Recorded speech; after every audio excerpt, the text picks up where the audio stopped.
கடந்த 21ஆம் தேதி நடந்த physics 12th standard CBSE exam நாடு முழுக்க ரொம்ப கஷ்டம், ஹை டிஃபிகல்ட்டி அப்படின்னு சொல்லி ஸ்டூடெண்ட்ஸும் டீச்சர்ஸும் புலம்புறதை பார்த்துருக்கலாம்.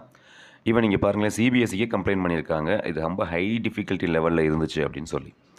ஈவன் ஐஐடியோட என்ட்ரன்ஸ் ப்ரீவியஸ் இயர் கொஸ்டின்ஸ் எல்லாம் இந்த போர்டு எக்ஸாமில் கேட்டிருக்காங்க அப்படிங்கிறது ஒரு பெரிய விஷயம்.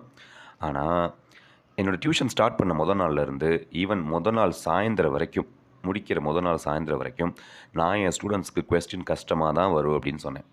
ஈவன் சில ஸ்கூல்ஸில் மெட்ரிக்கோட கொஸ்டின்ஸ், இம்பார்ட்டன்ட் கொஸ்டின்ஸை கொடுத்து படிக்க சொல்லியிருக்காங்க. எப்படி நாளைக்கு ஈஸியாக தான் வரும்லாம் சொல்லியிருக்காங்க. இந்த மிஸ்கைடன்ஸ்லாம் எப்படி பண்ணுறாங்கன்னு எனக்கு தெரியல. பட் நான் கடைசி வரைக்கும் கொஸ்டின் கஷ்டமாக தான் வரும்னு சொன்னேன். அதுக்கு ஏற்ற மாதிரி தான் என் ஸ்டூடெண்ட்ஸை நான் ப்ராக்டிஸ் பண்ணேன். நீங்கள் இந்த ஸ்க்ரீன்ஷாட்டில் அழகாக பார்க்கலாம்.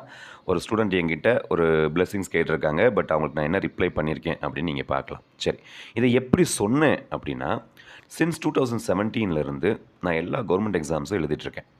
ஆக்சுவலி இந்த இயர்லேருந்து தான் நான் எழுத நிப்பாட்டினேன், என்னோடய யூபிஎஸ்சி எக்ஸாம் உட்பட. ஸோ என்னோடய எஸ்எஸ்சி, பேங்கிங், யூபிஎஸ்சி, ரயில்வே, இது எல்லாமே உங்களுக்கு என்ன பேட்டர்ன் பார்த்தீங்கன்னா ஃபுல்லாக சிபிஎஸ்சி பேஸில் தான் அதிகமாக வரும். ஸோ அவங்களோட கொஸ்டின் பேட்டர்ன் எப்படி இருக்கும், அவங்க அதை எப்படி ரெஸ்பாண்ட் பண்ணுவாங்க, இயர் பை இயர் எப்படி டிஃபிகல்ட்டியை கூட்டிக்கிட்டே போவாங்க. ஃபார் எக்ஸாம்பிள் பேங்கிங் எக்ஸாம்ஸ்லாம் இயர் பை இயர் அதோட ஆப்டிடியூட் இதெல்லாம் பயங்கர டிஃபிகல்ட்டி லெவல் கூடிக்கிட்டே போகும். யூபிஎஸ்சி எக்ஸாம்லாம் கடந்த 2 இயர்ஸாக நல்லா இருந்துச்சு. ஃபஸ்ட்டு காலையில் எழுதுகிற எக்ஸாம் தான் கஷ்டமாக இருக்கும்பாங்க. பட் ஆஃப்டர்நூன் எழுதக்கூடிய சிசாட்டை பயங்கர டிஃபிகல்ட்டாக மாற்றிட்டாங்க. இமேஜினே பண்ண முடியாதுங்கிற அளவுக்கு. சிசாட்டை பார்த்ததுக்கப்புறமே என்னையமாக நிறைய பேர் யூபிஎஸ்சியை ப்ரிலிம்ஸ் எழுதிட்டு நிப்பாட்டிக்கிட்டோம். ஸோ இதுதான் சிபிஎஸ்சியோட போர்டு எக்ஸாம்ஸ் நடக்கக்கூடிய மெத்தட். ஈவன் மேக்ஸ், கெமிஸ்ட்ரியை கம்பேர் பண்ணுறதை விட ஃபிசிக்ஸ் ரொம்ப கஷ்டமாக தான் இருக்கும்.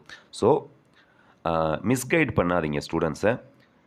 நாளுக்கு நாள் இந்த விஷயத்தை கஷ்டமாக தான் கொண்டு போவாங்க. ஏன் அப்படின்னா ஃபில்ட்ரேஷனுங்கிறது அவங்களுக்கு ரொம்ப முக்கியம். நாடு முழுக்க பசங்க எழுதுகிறாங்க. ஸோ என்னோடய பெர்ஸ்பெக்டிவ், என்னோட ஒப்பீனியன் கரெக்டாக இருந்துச்சு அப்படிங்கிறது இது மூலிமா நீங்கள் தெரிஞ்சுக்கலாம்.